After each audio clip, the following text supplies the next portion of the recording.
Get cool stuff for what you were going to do anyway. Drink beer. With Buy Beer, Get Gear from Labatt, you can just snap a photo of your receipt and upload it to the website to rack up points for exclusive merch. Get points for every purchase, whether you're grabbing a pint on draft, a case for a party, or a tall boy at the stadium. Any size, any product, anywhere you buy Labatt. Buy beer, get gear. Sign up now at rewards.labattusa.com. Now, stand back for your own safety. Steve, what's up? Congrats on the win. Thanks, Steve. Where Paulie at? Here we go. I'm checking out. I will respond to you, but I'm done for the week. I'm done. Steve is my favorite part of the show. How's that? Yes. I like that. Thank you. Thank you for saying that. Check for sound. Pleasure to be on there talking with Paulie, man. He's a good dude. I'm an idiot. I'll just shut up and let you talk. I was trying to help. And shout out to Tupac. 3, 2, 1, and This is Orange Nation. Well, hello, Paulie and Steve. With Stephen Fonte and Paulie Sibilia. Check it out. Welcome into Orange Nation. Paulie here for now. Steve is tending to a stand-up on News Channel 9 right now. So let me give you a rundown of the show. It's official. Gerry McNamara is the next head coach at Syracuse University for men's basketball. Big show today. Brandon Triche coming up at 12:30. Tyus Battle at 1 o'clock. And I think we got one more. Let me look. Yes, Demetrius Nichols will join us at 1:45. So 3 former players, all with ties to Gerry. We will talk to them. We will take your phone calls, 315-437-7644. If you'd like to chime in on the hire. As of right now, it seems like Orange Nation is unified behind this. You know, there's a few stragglers that haven't jumped on the Gerry train. And other than that, I think this is a good thing. There's NIL is available for people to donate to now. You can just click a button. And everything is good to go for Syracuse. I think it's a good hire, but it's not like, here we go. I'm going to be negative, guys. It's not a guarantee this is going to work. You know, it's a feel-good story right now. Gerry's got to make this work. The university has to make this work. They can't do another 3 years of no tournament.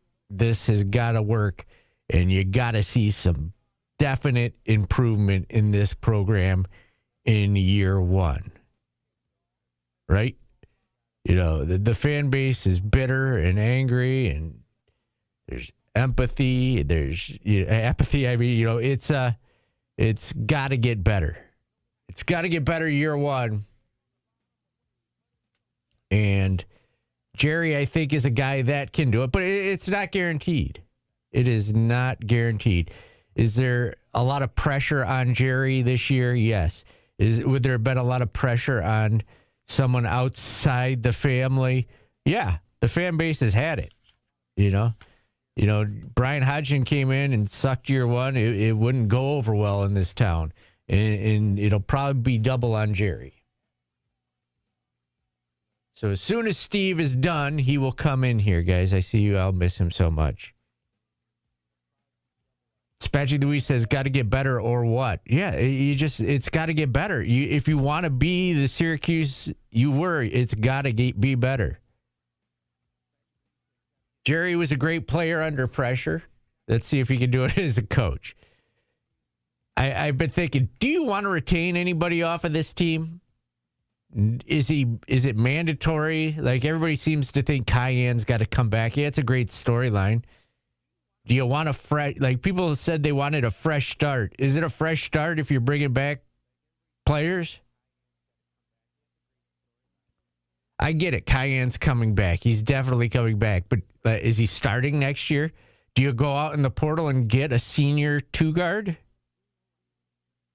Or did you see enough out of him where you wanted Cayenne Anthony to be your starting 2-guard this year? I mean, Gerry has taken guards and improved them immensely under his tutelage. You could go for that stretch of Michael Carter-Williams, Tyler Ennis. Those players all came and left quicker than we wanted them to. They were under Jerry's watch as the guard coach. People say there's a good thing of continuity, but are you continuing why would you want to continue what has happened? Everybody's off of Nate George. You'd think you'd want your point guard back.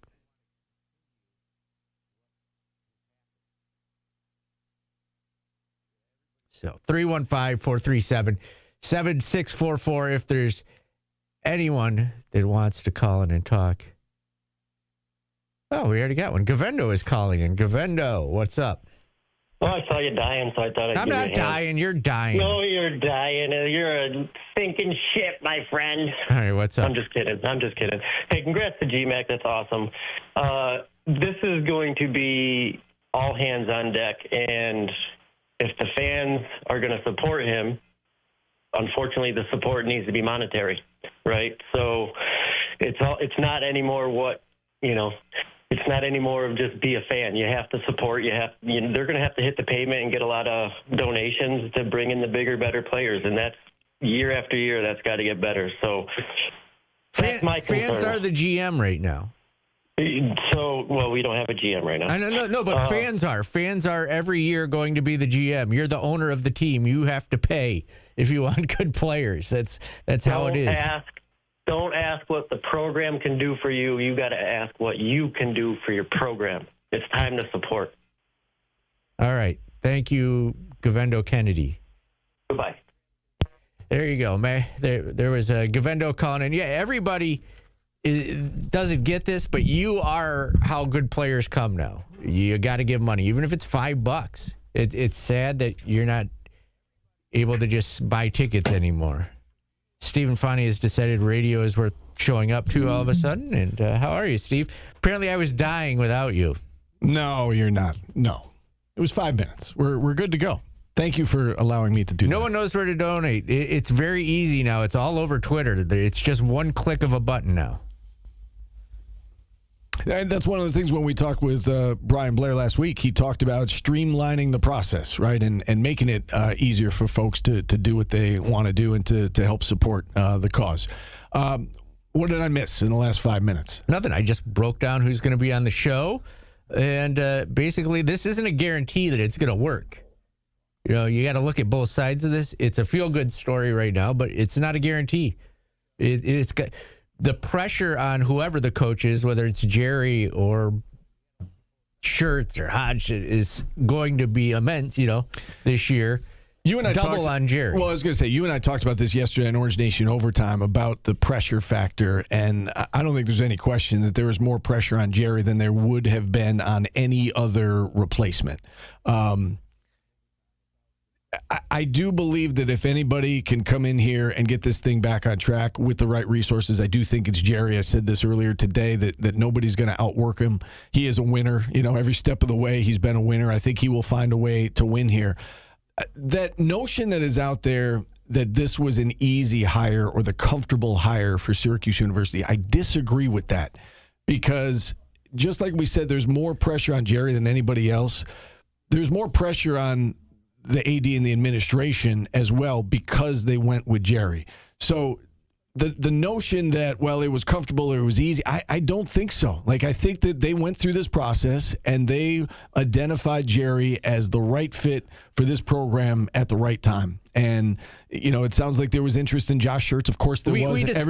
Everybody's interested in Josh Shirts. Go ahead. We discussed this, that it's going to eventually get to a Hopkins or a Jerry as you work your way down the list. Right. But I guess my point is, I don't know how far the list you went down. It was probably 2 or 3. Well, I think it was maybe 1 with Josh Shirts. I don't know about Brian Hodson, and I know that there's a lot of... but there could have been somebody else. We've heard other names pop up in the past week. But I don't want people to look at this, and I don't think people should look at this as Jerry was the 2nd, 3rd, 4th choice. I don't think that was the case. I think they like Josh Shirts a lot. I think for good reason. A lot of people like Josh Shirts. My guess is that it came down to those 2 guys. And, Josh Schertz is staying put, and that's great. And St. Louis ponied up, and they gave him money, and okay. But I don't think this is a consolation prize. And I don't think this was easy for Syracuse to say, you know what, Jerry's the guy. I think they firmly believe, or they wouldn't have done this, that he is going to be the right guy and that they can make this work given the resources. So you're right. It is a feel-good story right now. You're right. There's no guarantee, but I've been covering Jerry for 25-plus years, or whatever it's been, going back to when he was a high school player.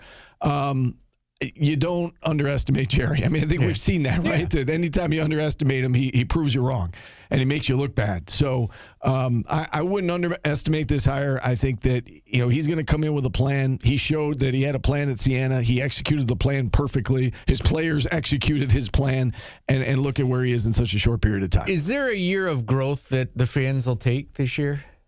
Like it's got to be better. Yeah. But what if he has a 20-21 win season but doesn't make the tournament? Man, you're hitting me with that already. Well, it's a reality, my friend. Sure. No, it is. Do I think it's just like anything else, Paulie. I think you're going to have some faction of the fan base that are going to throw up their hands and say, see, I told you so. I knew this wouldn't be good enough. And, if you like mediocrity, then, you're fine with this. You've lowered the standard. I think by and large, people will give him the benefit of the doubt for 1 year, especially if it's better. Because if you win 20, 22 games, whatever you're suggesting, you're on the bubble, you're close, you're playing meaningful games, that kind of thing. But the expectation is to get to the tournament. I don't think we can, you can't beat around the bush. Like, let's hope that that's not the discussion this time this time next year. Let's hope the discussion is, what seed are they and a matchup in the tournament, because that is the goal, fair or unfair. Like, right out the gate, the expectation is going to be, especially with extra money, he's got, there's going to be a ton of pressure for him to get to the tournament next year. Yeah, and I also brought up, are there players on this roster that you really want to keep? Like, I know Cayenne's coming back, but do you have to go out and get a 2-guard? Like, did you see enough out of Cayenne Anthony that he's your starting 2-guard next year, or your point guard? Oh, he's not your point guard. Yeah, any guy. That's a great question. Melo's kind of making the rounds right now, and on his podcast, he talked at length about Cayenne and what they're going to work on in the offseason. And I would love to see, I will love to see, I'm looking forward to seeing what Cayenne looks like in year 2. Because you can't go on that. Oh, no, I know. Like, yes, to answer your question, yes, you absolutely are trying to, figure out what you're going to do at that position. Oh, by the way, Gavin Doty would be a nice fit, in that spot as well. I mean, I think we saw that he could come in and, my guess is he's going to be a big contributor next year if indeed he does transfer here, and I would assume that he would. He said he was going to play for Jerry for the rest of his career. Yeah, so, I mean, I think it seems like a no-brainer that he's going to come here. Now, with that being said, I expect Cayenne's going to get better. Okay, well, that would put 2 at that spot. Your point guard position. Do you want Nate George back? You know how I feel about this. You could say it. Yeah, no, I don't want him back. I mean, here's the thing. I said this a couple weeks ago. At the right price, I would say, yes, he could come back. Is that realistic in this day and age to get him, to get him at a reduced price? Well, he's going to get a reduced price. You think anybody's going to pay what they paid? I don't know. I don't know. The world's a different place now, Paulie. I don't know. I don't know what he can command. You're asking me about Syracuse. If he's going to stay at Syracuse, he's got to take a pay cut. He's got to take a pay cut, in my opinion. Yeah, I think he's going to take a pay cut anywhere he goes. And I think you can, the way I feel about it is you could do better than Nate George. Interesting. Why is that interesting? I don't know that I don't know who's in the portal yet because it's not open. Well, but right now, see, I would keep him. I would do, if you're saying like him or take whatever's behind door number 2, I'm taking door number 2. Want to go to Vito and Clay? Vito, what's going on? Yeah, what's up, guys? So my thing is with McNamara being chosen, he has the benefit of hindsight. He saw all the things that went wrong with Autry. He knows what not to do. I mean, you guys just mentioned Nate George, and to me, he was a big disappointment. I was out in Boston for that game, and it's one thing to see it on TV, but it's one thing to see it in person where he brought him out in overtime. I said to my nephew, I'm like, there's no way he brings George out, after he fumbled that last play. He didn't look all game, and he brings him out. And I was just sitting there dumbfounded. And it was decisions like that. It was the hockey line subbing that everyone likes to say, as they put it, all year long, taking the best player on the court out for some unknown reason. And, Boeheim used to say, these are 19, 20-year-old kids when people used to say, oh, he was down to 6, 7 players. And he's like, they have enough energy where they can play the whole game. Give me a break. And you saw McNamara stick it to Duke almost with 5 players the whole game. But for some unknown reason, you saw Autry taking these dudes out. It just made no sense to me, the best player on the court. But like I said, he has the benefit of hindsight. He saw all the mistakes. I told my buddies that the Autry situation reminded me of the movie Black Sheep, and I compare him to Chris Farley in that, where it was like he's not nepotism. here anymore.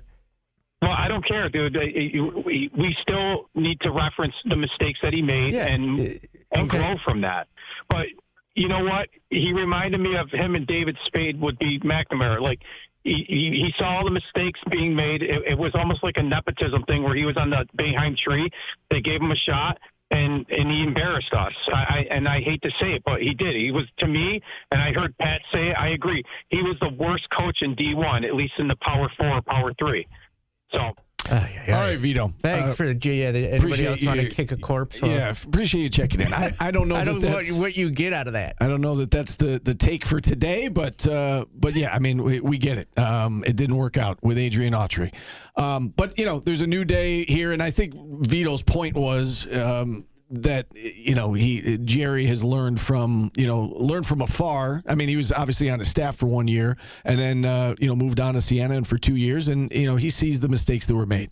And I do think that, and we've talked about this all along, that you have to have the right coach with the right resources, and for Gerry to come here, and I think the administration feels comfortable that there is going to be additional backing with him leading the show, and especially today, it's Giving Day up on the SU Hill, and I would imagine that it's, I don't think it's a coincidence that the announcement was today, and in conjunction with that, I think people are excited. I think the fan base is excited. Alums are excited. The Syracuse University community is excited, and ultimately you got to go out and win games, but I do think in year one, he is going to be set up for success. Yeah, and you got to... We'll discuss the roster, but it's the third year in a row. The biggest position of need is the center position going into the portal. They don't have one. Yeah. Yes, I would say, to me, the biggest position of need is point guard. It really is. And I think they got him. You think he's staying? I don't know. I don't know a damn thing, but I mean, that one, if I'm going by the roster they have currently right now, the center's the biggest position of need. Yeah. Well, okay.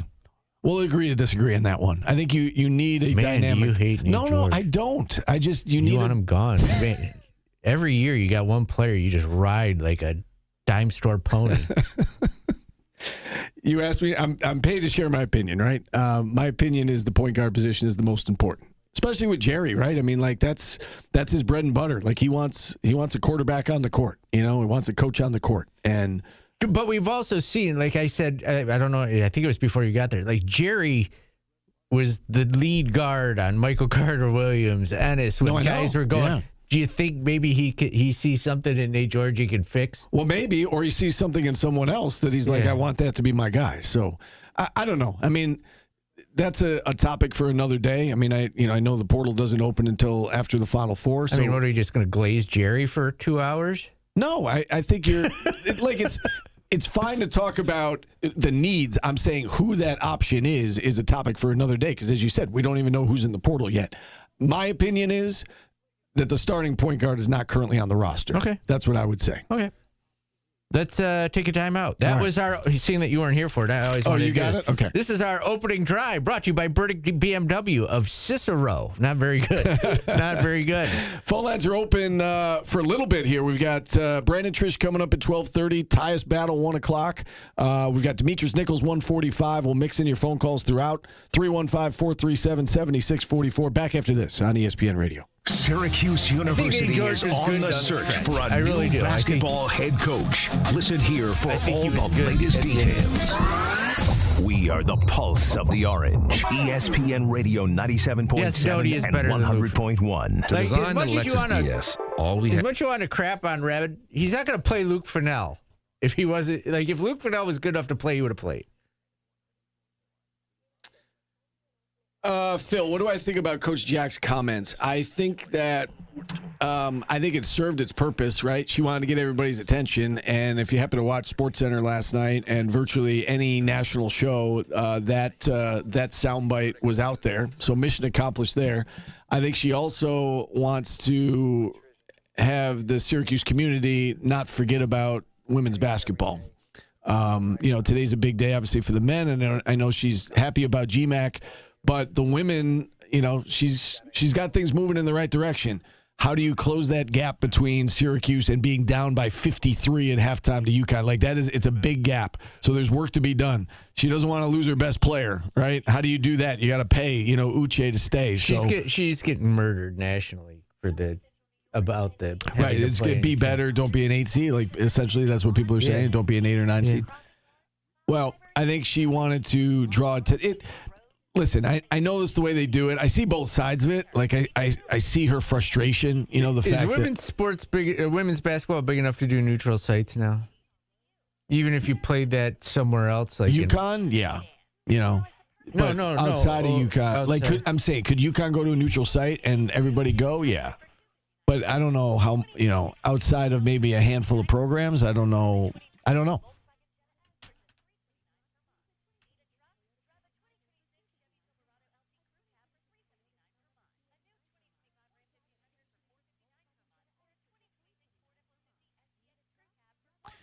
I think she wanted to, to get her point nationally seen, and she accomplished that. Odds are they probably would have ended up playing Yukon in Hartford or somewhere like that, Boston. It'd still be. Yeah.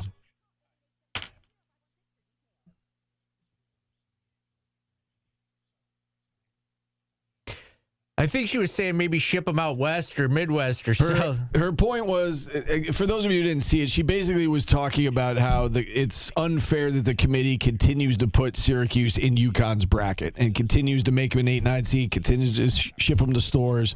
As Tim told us the other day, outside of the times that SU has hosted, for the last 5 times they've been in the tournament, they've had to go to stores. And it's a buzzsaw that they run into. So, they've won. Syracuse has won 10 NCAA tournament games in the last 10 years. They've done a really nice job in their first round, but they plateau because in the second round they've been getting stuck with Yukon. So her point was, stop sending us to stores to play Yukon. Give us somebody else. And then the rebuttal to that, of course, would be, we'll stop being an 8 or 9 seed. Yeah, but.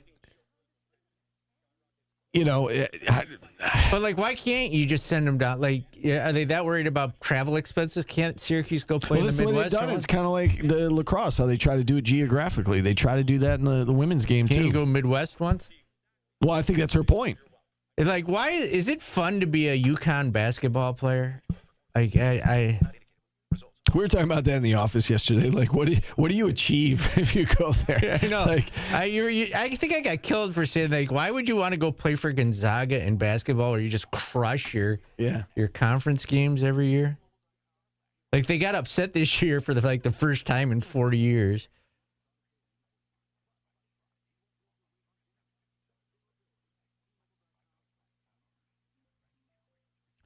I also don't get when fans like Vito said it embarrassed us. How is it embarrassing to you that Syracuse basketball loses? Message boards and stuff, social media, people talking. Who are you? Who cares? Talking trash. It's not you. I'm sure Red was far more embarrassed by the performance than you. Why are you embarrassed by it? Could you not show your face anywhere? What the hell? You had nothing to do with it.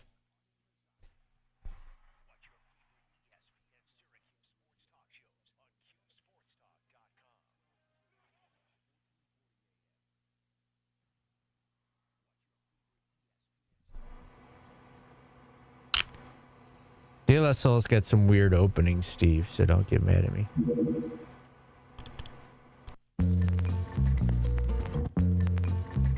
De La Soul's our artist of the day.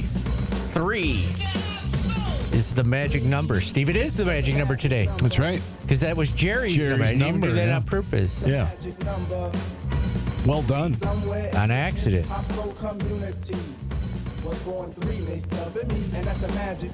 I like De La Soul a lot. So do I. Brandon Triche coming up in the next segment. Tyus Battle, 1 o'clock. Demetrius Nichols, 1:45. I will say that, the last 2 weeks, I don't know about you, Paulie, but even like the Duke Siena game, that was less than a week ago. It seems like it was like a month ago, right? The last couple weeks have, flown by in some ways, but also in other ways, it seems like they've taken forever. And in that period of time, from the moment like Gerry and Siena won the MAC conference tournament to where we are today, it's only been a couple of weeks. It seems like he has somehow brought this fan base together. I said that while you were busy doing other things, that he somehow has unified the fan base. There are some stragglers that are just anti-Boeheim family for some reason, but you got to rally around the guy and support him. Yeah. And I would be saying that about whoever got the job.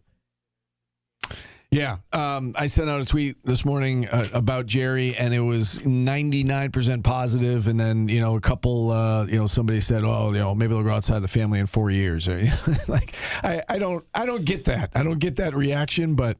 Why would you not want him to win? Like, no matter who the coach is, if you really, because people want to be right. They want to be right. It's weird to hate the coach when you want. If you're a fan of the team, you like I didn't understand the whole Brian Hodgson thing. Like, if you like Brian Hodgson that much that you have to tweet about him every 5 seconds, go root for Providence or USF now. You seem to like him far more than you like Syracuse. And you get to see Providence play Syracuse next year, so win-win for everybody involved.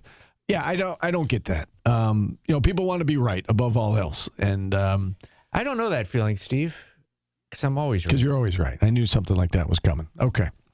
All right, let's hit a timeout here. We've got Brandon Triche set to join us on the other side. We'll get his reaction to the news. Gerry McNamara, new head coach, back after this on ESPN Radio.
How many full sit-ups could I do? I don't know. That's a good question. When I was going to the gym before I was going to PT, I would do the crunch machine, that one. And I would do the spinny machine, that one with my core. I would say over 5.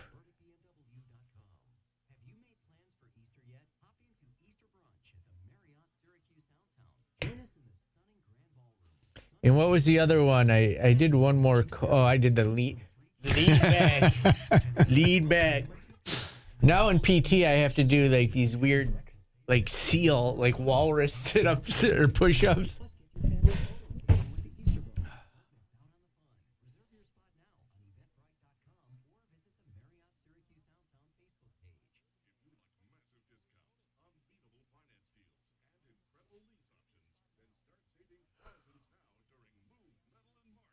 Steve and I will take the Galaxy. I was just going to say that, Trotty. The presidential fitness test. They're bringing that back, aren't they? I was not good at the climbing the rope.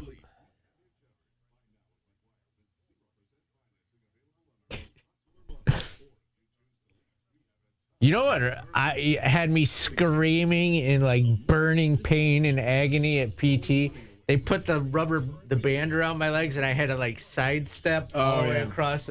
My ass was burning. I hated doing squat thrusts too. You look stupid doing those.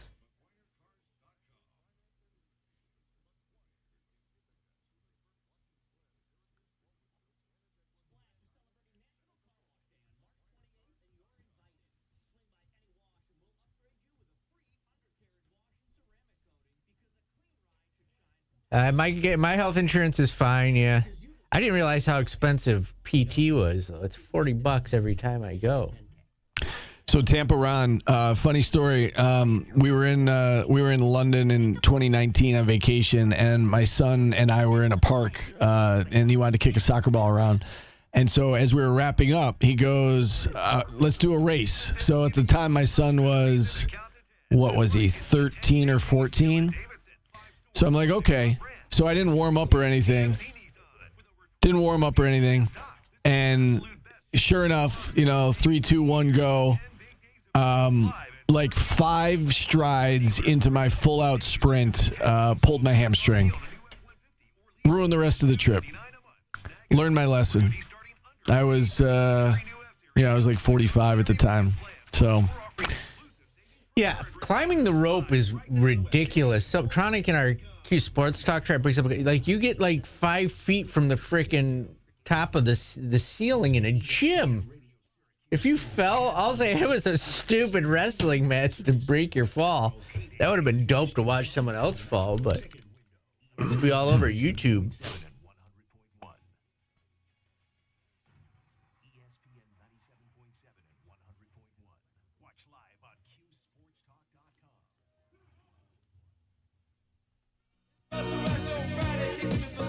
A roller skating jam named Saturdays. De La Soul is our artist of the day. We're going to get some former players' thoughts on the hiring of Gerry McNamara. Beginning with Brandon Triche, just waiting to, we're standing by, waiting for Brandon to join us. Tis world. Scratching's a lost art. They should bring back more Did you ever try? Yes, I had turntables and a mixer as a kid. Yeah. I had a tough life. But, yeah, I couldn't do it. I stunk at it. So I just pretended I was a radio DJ.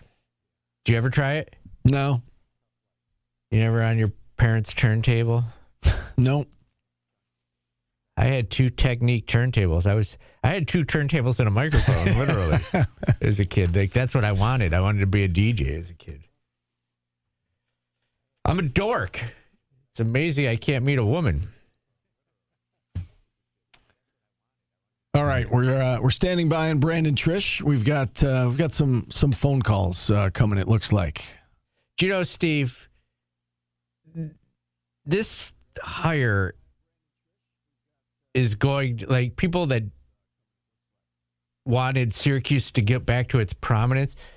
This hire's got way more buzz than any other name could have, right? Unless they had gotten a Power 4 coach that was not expecting the move. This is going to generate the most buzz for Syracuse University. Yeah, I would agree with that. And speak of Brandon Triche, he's joining us now. We were talking about winners, Brandon, in the first segment, that Gerry is a winner. You know a thing or two about winning a bunch of games. What is, I guess, what's your reaction to this news? I know you've been following it the last couple of weeks. Gerry went from a candidate to the candidate, and now he's the new head coach. Your reaction now that it's official? I think it's pretty cool. Gerry definitely a winner. He's definitely one of those guys when I was watching Syracuse who made me want to go to Syracuse because it was that time where you're hitting all those shots during the Big East tournament. We were like getting time out of our classroom to watch the games. So it was definitely pretty fun. For me, obviously, names been rumbling and you hear about like keeping it in the family, and Gerry definitely one of those guys who was deserving. For me, it didn't really matter how good he did in the MAC tournament, but I think that was like the icing on the cake. I think it made people who wasn't familiar with GMAC, I think it made them kind of like certified or verified him as a great coach. So you were at Syracuse just as he was kind of getting started, right? As a coach, went from grad assistant to a full-time assistant while you were there, and I know you had a chance to work with him, quite a bit. What can you tell us about Gerry as a coach? Yeah, Gerry, to me, he kind of had the blueprint, and I kind of, once I retired from basketball, it's kind of what I wanted to do. Like you said, he was a grad assistant, I believe my freshman year. And then obviously, things happened with, Bernie Fine, things like that. I think he became an assistant coach my second year, which is incredible. And I worked directly with him because he was a guards coach. So for me, I didn't talk to a lot of the coaching staff. Obviously, me being from Syracuse, I feel like I was more home, so I didn't feel like I needed to talk to everybody. And I guess I should have did that more, but he was one of the guys who I kind of turned to when I needed, confidence. He always gave that for me. He always gave me pointers and things like that. He always kind of hyped me up. So I definitely enjoyed him as an assistant coach while he was at Syracuse. Him as a head coach, I didn't really follow too much. I can't, say I did when he was at Siena. But I think he, if he's anything like he was as an assistant coach, then he's definitely a fiery guy. He's definitely like a player's coach and someone who's, like I said, is going to give you that fire and match that energy with you. Along those lines, Brandon, I was talking with John Gillen over the weekend, and he told a story about one day at practice where, Gerry, as you well know, he would play a lot with you guys, right? He would be involved in scrimmages or whatever the case may be. And he said, John said, I put a move on him. I got past him and got to the basket. And right in that moment, Gerry challenged him to a game of one-on-one. And he said he's that competitive. Do you have any stories like that speak to Gerry's competitive nature or, just the kind of guy that Syracuse is getting in their next head coach? So he definitely was very competitive, but I believe why he retired was because of a neck injury. And he was just, stopping from playing, I believe, overseas. And he just had neck surgery.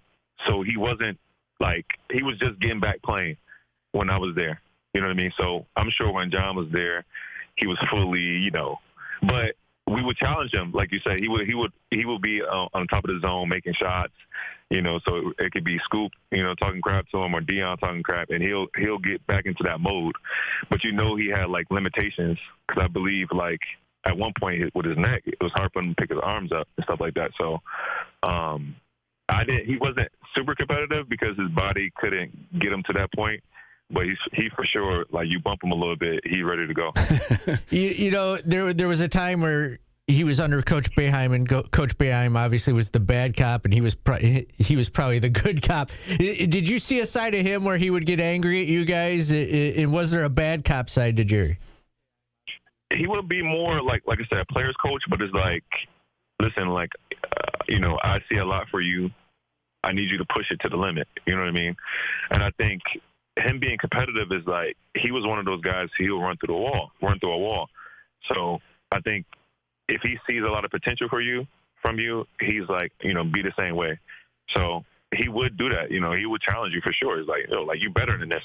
You know what I mean? All right, don't settle for just mediocrity. Be better than this. So he would definitely challenge players and stuff like that. But for me personally, he just talked right. He didn't have to do that for me, and he talked directly to me. And I think he got his message across to me, really, really good. In terms of, and I don't know how many of your former teammates you still keep in touch with, Brandon, but from what you know and understand, and maybe from personal experience dealing with other guys, from the program, how will this hire play, I guess, among the alums, and how do you think it plays among the fan base as a whole? Well, one, everybody loves GMAC. It's people love him around the community. They love him on the basketball court, off the court, as players. I don't know anybody that said anything bad about GMAC. You know what I mean? I don't think it's something to say bad about him. You know what I mean? So I think even if GMAC wasn't deserving of the job, everybody would want him to at least have a chance to have it. You know what I mean? So what I'm hearing from everybody is thank you, Adrian, for what you did, but GMAC, let's go. It's one of those things. Yeah, and obviously NIL is such an important piece of this present day, and we saw that report from CBS Sports that Syracuse is expecting $9 million plus in NIL budgeting moving forward. I guess what's your reaction to that? That Syracuse again projected anyway to be in the top third of the conference, so top 6 of the conference. What's your reaction to that based on what you've seen the last couple of years here? I think that's awesome. Obviously, we're kind of behind, I believe, initially when the NIL became a thing. I'm assuming Boeheim was kind of hard-headed when it came to it. Like, all right, I don't care about paying players. But now that it's here, right now you're putting GMAC in the best position to be successful, whether it's this year or next year. I think with him personally, he obviously can bring, a couple of his guys over. Right, you start with that. You see who you can get back that's staying, next year from Syracuse current team. But when you hear those numbers, as fans, you expect him to perform top 3. If you have top 3 money, then perform top 3. And I think he's more than well. I think he's capable of it, and I think he's deserving to, be in the best opportunity to get wins. You know what I mean? Oh, sorry, Paulie. I thought you had something. In terms of expectations, Brandon, you look at, Paulie and I were talking about this earlier, and Paulie said, if they don't get to the tournament year one, how's that going to play with the fan base? Obviously, there's a lot of pressure on him, walking in the door. What is your expectation for year one under Gerry McNamara? And I realize we don't know the roster yet, so there's a little speculation here, but we know what the NIL commitment is. We know the head coach. We know some of the pieces. What's your expectation for year one? Maybe I'm not the best to ask with this question because I'm definitely a patient person. I'm definitely like a year 2 kind of person. So fans would say if you got top 3 money or you got top 4 money, then you got to finish top 4 in the conference. If you finish top 4 in the conference, that means you're making a tournament. Right? I'm not sure how many ACC teams were this year. 8 got in this year. But that includes a couple of 11. So, it was 6 to 8, depending on how you look at it. Right. So if that's the case, to make the tournament, that means if you got top 3 money, you at least have to finish top 8 to make the tournament. I think that's a reasonable thing. You know what I mean? But as far as him building a culture and it being like GMAC's program, I feel like it'll happen the second, maybe third year of it. Like, okay, cool, we got the players. I know we can do this, but let's say being like that top 2, top 1 team, I think he's capable of doing that. I think I believe in him as a competitor to do everything in his will to put the team in the best position to win games. So I see him. To answer your question, yes, I see them making the tournament next year. Yeah, and just to follow up on the pressure thing, I know you can relate to this, right? Because it's long been said that the local players, have more pressure in this town than anybody. Mm-hmm. It kind of feels like Jerry's going to have more pressure than had they gone to Josh Schertz or Brian Hodgson. It feels like there's going to be more pressure on Gerry to win, given the fact that he was in the family and a Cuse guy. Yeah. I guess A, do you agree with that? And B, how does one handle that? How did you handle that as a player? I think for GMAC, was kind of better for him. I guess it was worse for Red was that since Red, they didn't do too well the last 2 years, that if he does better, we're going to be like, okay, nice. We can work with that. Yeah. You know what I mean? So the pressure is he has to do better than what we did last year and the previous years when he first get there. I think the fans won't be so patient. Personally speaking, yeah, for me, my goal was to be the best guy from the area, from Syracuse, to play at Syracuse, right? That was my goal. So was there pressure? I don't know. I just had pressure on myself. I wasn't a person who I kind of stuck to myself. I didn't feel the pressure from outside people. But then you hear about all these people who, let's say, Boeheim recruited and they didn't do so well. That's from Syracuse, or maybe they didn't have a fair shot. I didn't believe any of that. I figured, play, then I'll play. And, and from my career, you've seen that I was capable of playing 4 years, starting all 4 years. So for me, the pressure was like, how good can I be? You know what I mean? So that was the main thing for me. Is like we were winning, we were doing a lot of winning, but it's like, okay, how good can I look while we win? And that was what I was chasing my 4 years. Yeah, and again, the resume and the win total speaks for itself, Brandon. Hell of a career here at Syracuse. We really appreciate the insight, as always. Thanks so much for coming on. Enjoy the rest of your day, and hopefully we can talk again soon. Thanks, man. Thanks for having me. I enjoy it every time. All right, appreciate it. Brandon Triche joining us here on the show, and with that, we'll take a time out. Steve, one of the few people. Yeah. He's nice enough to say it. 315-437-7644. We enjoy him. We do. Great insight. And again, I think he can relate to that pressure piece of it for sure. Tyus Battle coming up at 1 o'clock. Demetrius Nichols, 1:45. Your phone calls in between. We're back after this on ESPN Radio. I asked a question, Kevin from Liverpool. You shut your mouth. Way more people on YouTube. I'm going to pay attention to them more. Way more? What's the number? 212. Nice. On YouTube.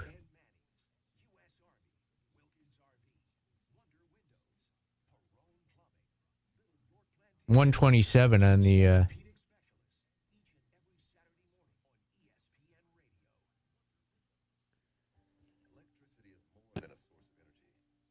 Hi, YouTube. James Patrick says, finally, Paulie. Yes, finally. Don't embarrass me like Coach Autry did. Get it? See what I did there? Hi, Alyssa. Is that what that says? I can't read. Can't read. Dave, how are you? James Patrick, hello. Zachary, hi. Why are you waving like you're in a parade? Because I'm on camera. In a parade? Yeah, I am in a parade. I'm not wearing pants. I'm parading around in my underwear, as my mom used to say. Don't parade around the house in your underwear. Did your mom ever say that to you, Steve? I don't know. You don't know? If Probably. Anybody have their parents say, don't parade around the house in your underwear? You haven't lived unless you've done that. Jordan, hi.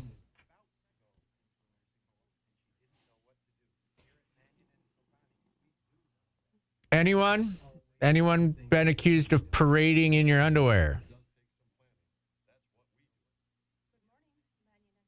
I never got that taught, Kevin.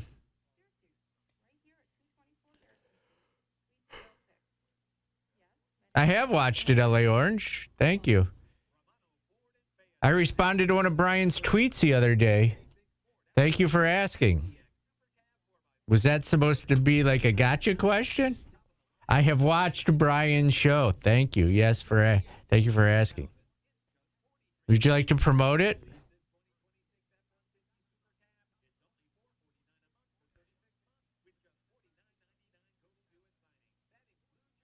Dave's never been accused of parading in his underwear. Underoos, Steve, you want to get back on the Underoos train? I had Underoos. I did too. I had Batman, Spider-Man, Batman, Superman. Oh, you had the big. I had Shazam. I had the T-Move. I didn't. I remember. I remember the Superman ones being my favorite. I had the Walmart. I had Shazam. I don't even know what Shazam does. We're going to take Lee Baldwin first, line 3, and then we'll go back to the callers. Thank you. Here, let me scroll that up for you. I could see Lee Baldwin. That's all I could see.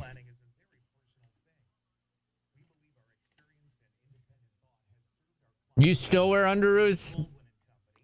Big Poppy says you seem like you do. Only when I wear mittens. Mittens and Underoos. Yeah. Yeah. What was the other thing? There was something else, and I was like, that's ridiculous. What? You look like you wear mittens? Yeah, no, it was like Steve wears. No, but it was something. It was mittens, and there was something else. I told you the guy at the hardware store told me. I was like going through the barbecue section. He told me I look like a guy who uses a meat thermometer. Like that was an insult. You look like a guy who uses a meat thermometer. You can't tell your steak's rare with just looking at it. Like that's funny. Questioned my manhood. That's close to the mitten comment. I haven't been called out with my manhood like that, like to my face ever. Steve wears socks with those. Steve wears what? Socks with toes. What does that mean? The toe, separate toe things. I don't know. That's funny to me. Jordan's ripping you. You look like I remember that shook me so bad. I remember I texted you and Jordan immediately after it happened because I didn't know how to react. I was like, someone just told me I look like I use meat thermometers.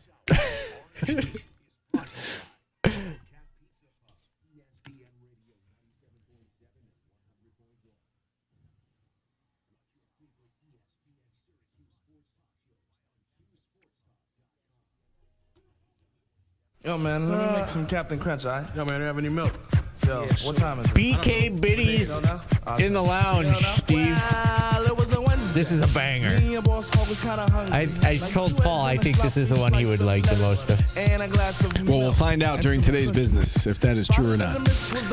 Let's take care of some business now. I wonder how BK's doing on the stock market. Let's go to Mike from Lee Baldwin and Company as we check in on the market. Mike, what's going on today?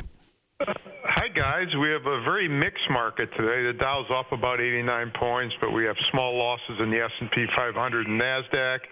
So overall, a pretty quiet day compared to the last couple of weeks where we've seen a lot of fireworks.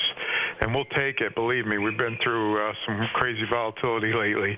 We do have a nice diamond. Corning is up $12 to $143 a share, back up to about a 2 to 3 week high. That stock made new highs at the end of February, so it looks like it's getting back on track. And a couple dogs, some good old software companies, Adobe and CRM are both down about 5%. Adobe's at a 52-week low, so tough going for those software stocks. Overall, pretty flat market, and we'll see if we can get a little bit of improvement into the close, guys. Mike, are you in a rainforest right now by any chance? No, I wish I was, though. The bird. What are the birds chirping? Oh, you're right. That's an ad in the background. You guys are very observant. You can hear birds. All right, we were just curious. You heard birds chirping. You're not going crazy, Paulie. No, you guys. Mike, thanks for coming on as always. Thanks, guys. All right. All the diamonds, none of the dogs. And be sure to visit LeeBaldwin.com. Yes.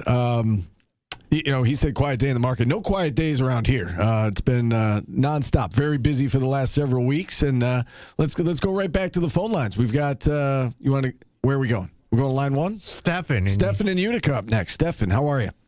Well, hello, Paulie and Steve. What's going on, Stefan? Well, who do you guys think GMAC will bring along as assistant coaches or associate coaches? I think one of them should be Eric Devendorf. Yeah, I mean, we'll see. I mean, we asked Devo yesterday if he'd be interested. He said, "Is it bonkers to you?" Like, and I'm not taking a shot at Stefan. Yeah.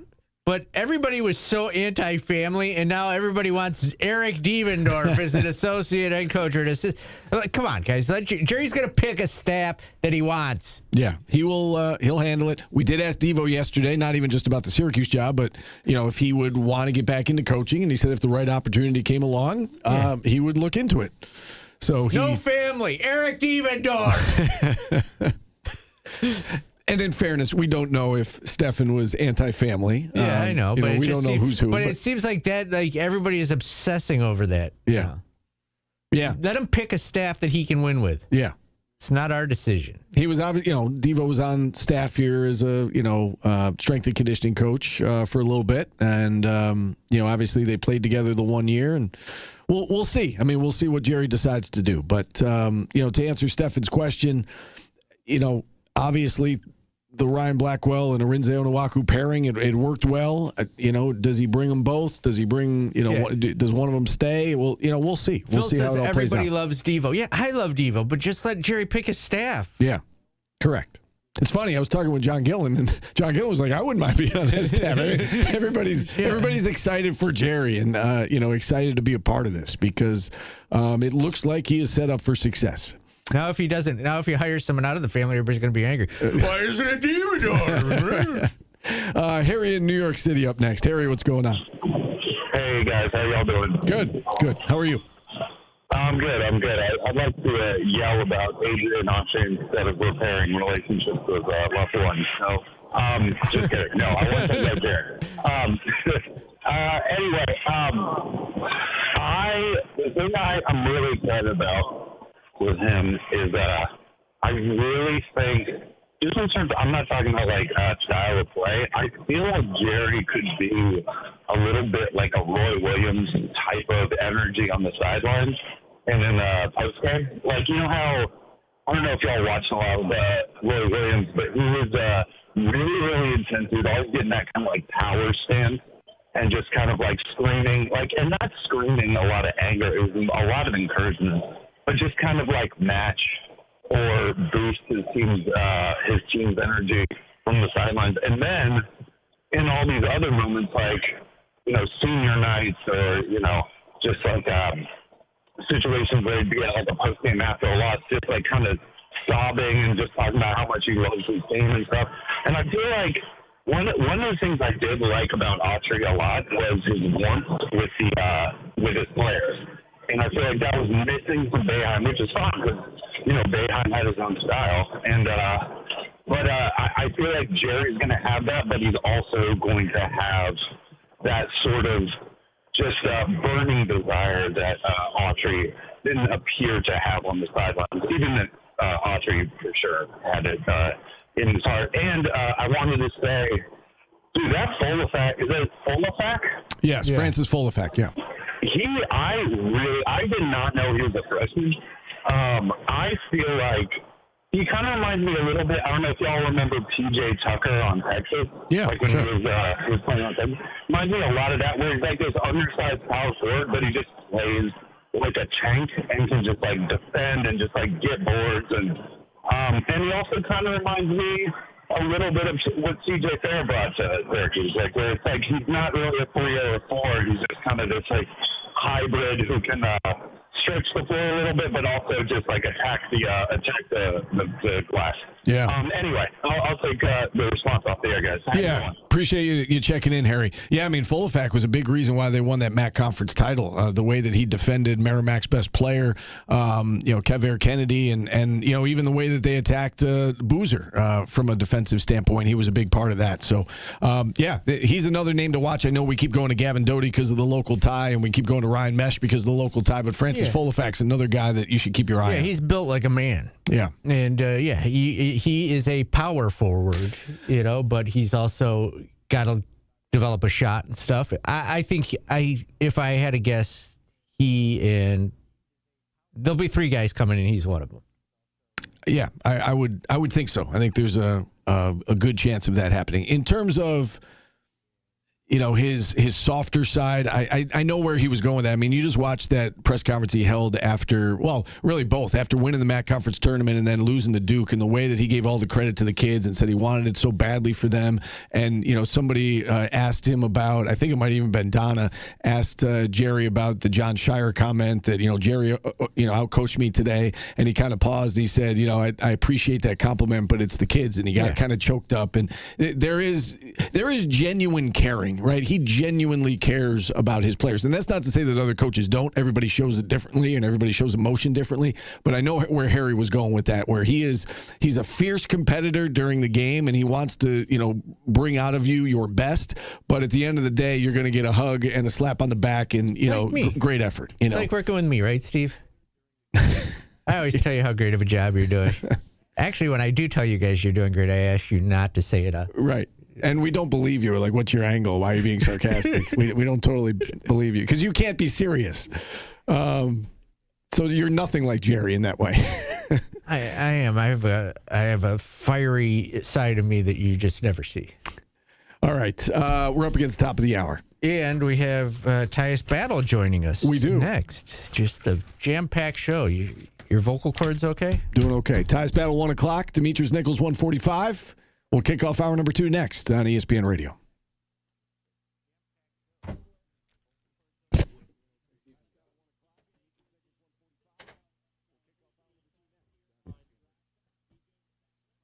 What's in my ass? Florida guy? I don't know what I was said that made you say that, but...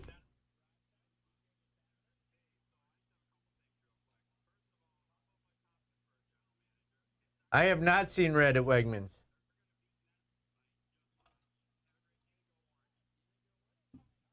Please, Florida guy, I need to know what is in my...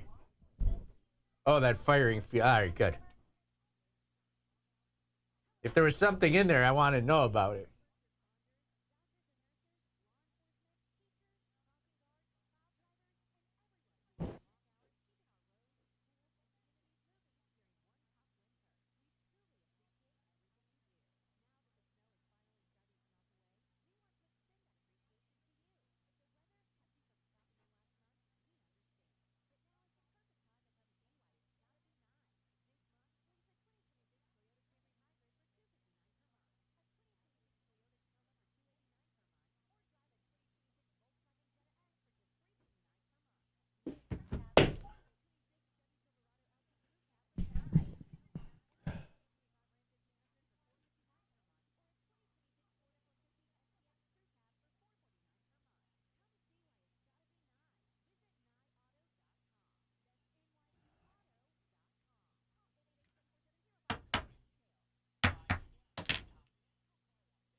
I also don't get like how dumb people are that they're mad Jerry's bringing people from Siena with him. Like, I sent you guys, I think, what it was 18 players in the Sweet 16 right now.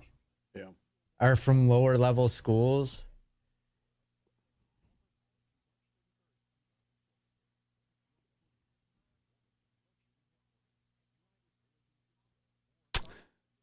D Hayes, the piece I put together on Jerry is going to air tonight at 5:30. I'm going to put it out on Twitter, too, this afternoon once I get back to the office.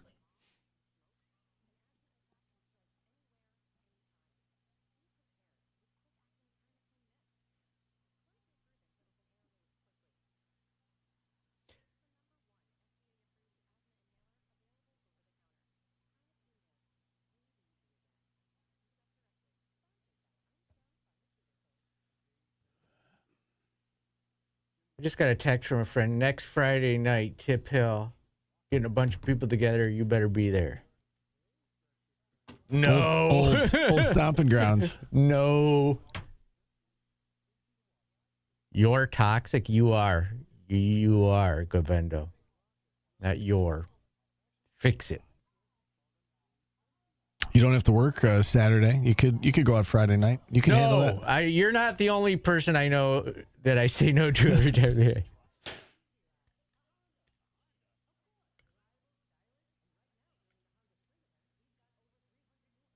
I don't drink. Like, what am I going to do on Tip Hill? Irish dance? Meet up with old friends. You can meet up with old friends without drinking. Designated driver, yeah. I mean, even whether you're a designated driver or not, you just like talk to old friends. You don't have to have a beer. Talking. Unless I'm on the radio. Nobody wants. I don't want to talk to people. That sounds awful. In public? Get the hell out of here. Yes, this is Miss Renee King. Ring, ring, ring. Hey, how you doing? This is about answering machines, Steve. What are those? I know. I think Tyus Battle had an answering machine. Is he old enough to have had an Probably. Yeah. I don't think answering machines were obsolete before, I don't know. We can find out. We can find out because he's joining us now as we drive into our second hour, brought to you by Burdick BMW of Cicero. We had Brandon Triche on the show earlier, another former SU great joining us now in Tyus Battle. You probably heard Paulie's question there, Tyus. Were answering machines still a thing when you were growing up? I don't know if I had an answering machine. I think I might. Actually, my cell phone when I was young, when I first got my phone. Yeah, see, he already had cell phones. If you jumped right into a cell phone, you probably didn't have an answering machine. So, man, I feel even older now. I didn't know that was possible. But Paulie brought up the fact that I've covered Gerry McNamara's entire career going back to when he was in high school. So I feel really old today. But Tyus, it's great to have you on. Before we jump into the Gerry hiring, bring us up to date. We haven't talked to you in a while. I know you played professionally for a while, including over in China. What are you up to these days? Yeah, everything's been good on my end. I mean, I'm coaching now. I'm coaching at Pennington Prep in Princeton, New Jersey, in that Princeton area. We'll also be coaching with a team final out of Philly this year. So, unfortunately, I suffered an injury. Still rehabbing that, trying to get back, but staying busy, staying involved with the sport of basketball. Well, it's great to hear that things are going well. Great to hear that you're still in basketball, and that's not too different than what Gerry did, right? He had a great career. He played overseas for a little bit, and then he ended up getting into coaching, and here he is now, the head coach of his alma mater. Just let's start with your reaction to the news that that Gerry will be the next head coach of Syracuse basketball. I mean, I'm so happy for G. I mean, I don't think there's any coach on the market that's more deserving than him. And I got a chance to watch a couple of Siena games over the past year, and just seeing the command that he has and the way he had that team ready to run through a brick wall for him is something special. So Gerry's always been the ultimate competitor, an amazing communicator, and I think he's going to do a great job. I brought this up with Brandon earlier when we had him on. I was talking with John Gillen over the weekend, and John said there was a day at practice where Gerry was involved in the 5-on-5, and John put a move on him and beat him to the basket, and right then and there Gerry challenged him to a game of 1-on-1, and he said that was just an example of the competitive nature that you're talking about, Tyus. Do you have a story, or do you have anything that sticks out to you, a little anecdote about Gerry from your time there, as player and coach, that you could share with us that kind of defines what Gerry's all about? I mean, anyone who knows Gerry knows that he just wants to win. I mean, that's just the way he's built. That's the way, that's his mentality. He's the ultimate competitor. And a lot of times, this is actually pretty funny, a lot of times Gerry and actually Eric would play pickup basketball games with the managers. And I'm talking about Gerry would be in a full sweat, talking smack, really trying to go at some of these managers, and that's just the mentality he's always had. And like I said this year, I mean, that's the mentality he had while coaching as well. So I think he's going to do an amazing job at Syracuse. Amongst some of the fan base, they wanted a fresh start, not in the Boeheim coaching tree. Amongst you and the other players you talk to, how are you guys feeling about this GMAC hire? I think it's the right choice. I know a lot of people were pretty reluctant about it. I mean, everyone has their own opinion out there, but I think it's the right choice to keep it in the family. I think GMAC's more than deserving of the job. I mean, he went out there to win the MAC conference in the second year, had an amazing game, great game plan against Duke. So as long as I think the university and the fans support Gerry financially, he's going to be able to get it done. Before you came on, Tyus, we were talking about Gerry and his coaching style and the fact that, he's a fiery competitor, but it also seems like he gets very close with his players and is very tight with his players. And I know that he thought the world of you and that you guys were very, very tight when you were here. Can you speak to that aspect of it, the relationship part of it that, maybe not every player has with their coach? Yeah, I mean, a lot of times, especially as a young guy, you're going through so much at the college level, off the court, on the court, the stress of trying to win games. And there was a lot of times throughout my career that, especially my freshman year, when I was struggling at times, when I thought I should have been playing more, that we would have long talks and he would just tell me to just keep on pushing, and just the biggest thing for me to show that I deserve to be on the court is to prove it in practice every single day. And myself, I'm a competitor, so I listened to his advice out there in practice. I just competed every single day. It didn't matter who was guarding me, who I had to guard. And with G, it's always about hard work, and if you put in the time, the hard work will pay off.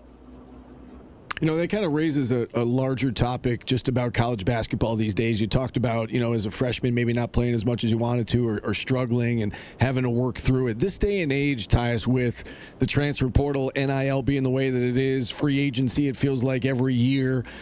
Are kids and, you know, young men, are they missing out on some of those life lessons? Like, do you feel like you're a better person and became a better player because you had to go through some of those trials and tribulations? Oh, yeah, definitely. I mean, and going back to freshman year, it was the beginning of the year I didn't play much, but then I proved, and then, you know, Coach Bam gave me the playing time. But a lot of times I think today, in today's day and age, that kids, they don't really want to go through those difficult times. I think a lot of times when things get bad, they tend to just transfer, give up. And I think that's just teaching.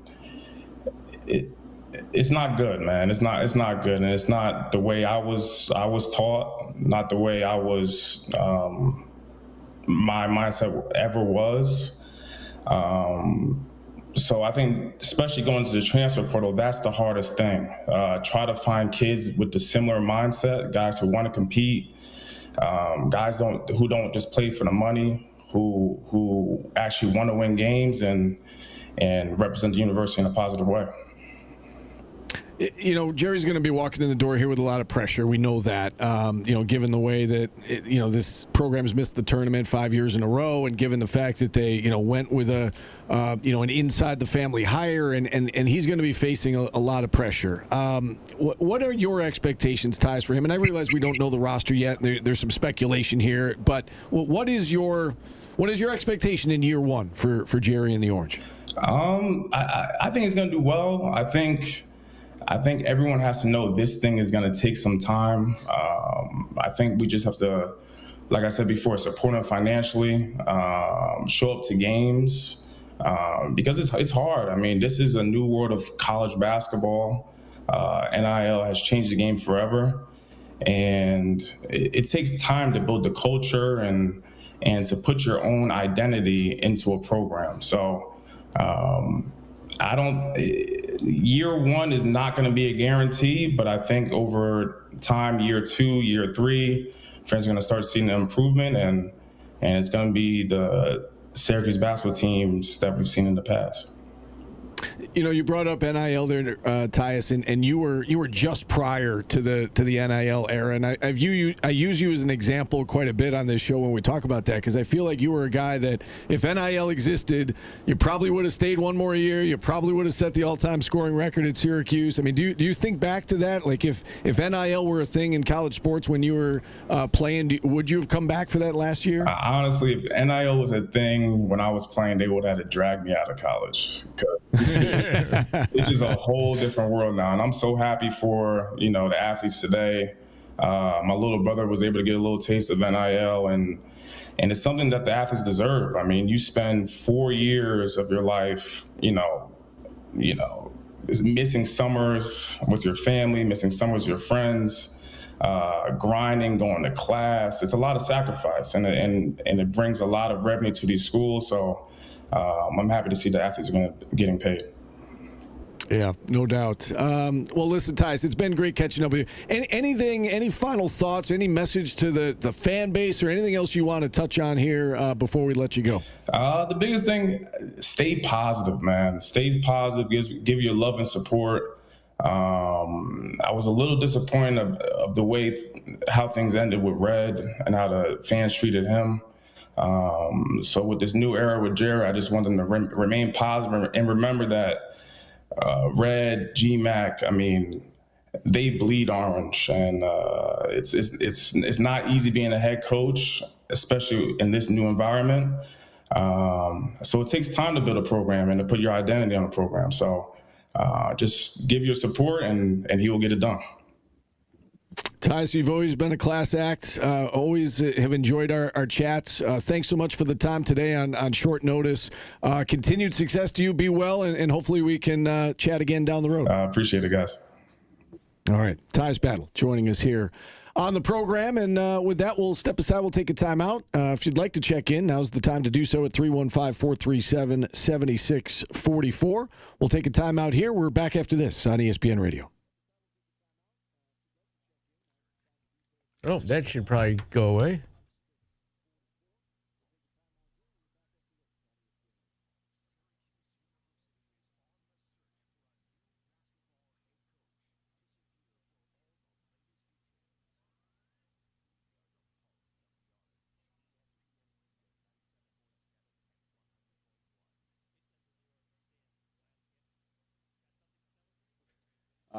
D-Nick had to cancel. He said there's an emergency on the court. He must be coaching. He said we have an emergency on the court here. I can't break away. Where is he? I don't know. He was still with the Sixers? He left Wake Forest for the Sixers.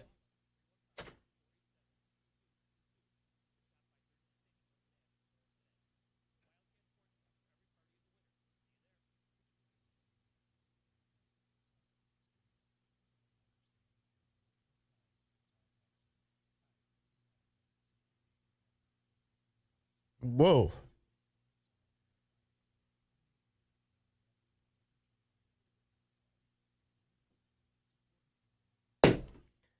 The Golden Girls barely beat Dick Van Dyke. That's wild.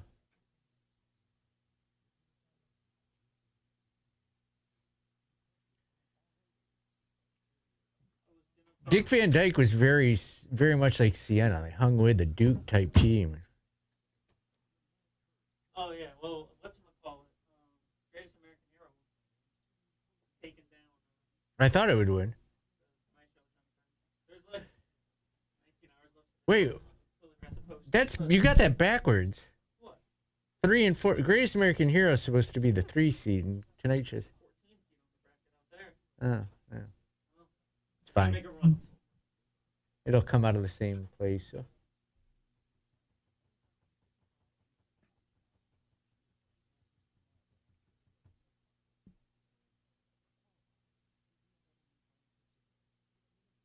Paul screws everything up.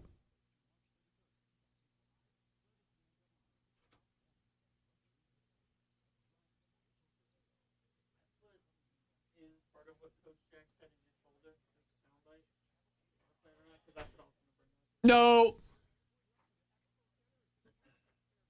You know, back when Jordan was our producer, he would open things for them, me, and have it ready and waiting. You're an adult. You're a grown man.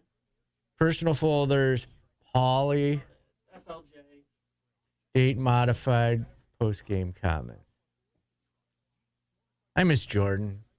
You're an adult. You got this. It's not my job to be clicking buttons. Isn't it?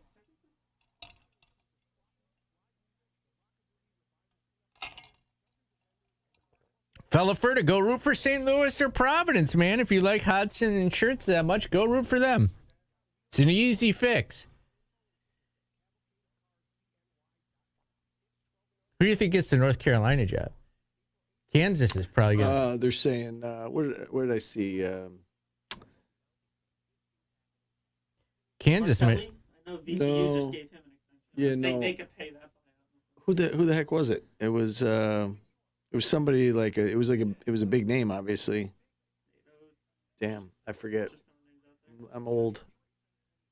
No. I think Shirts is still in for that job.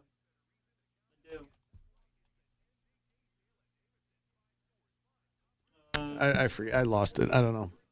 Oh yes, thank you, LA Orange. It was Golden. Oh. Who? The Florida coach. Yeah.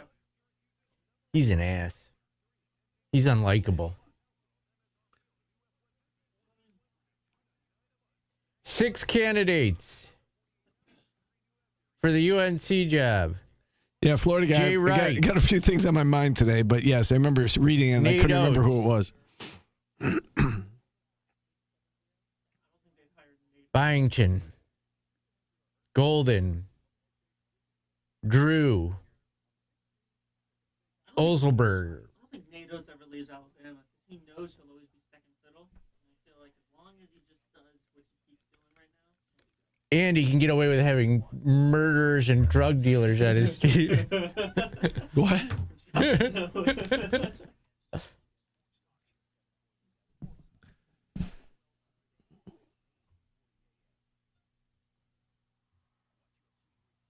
Oh no.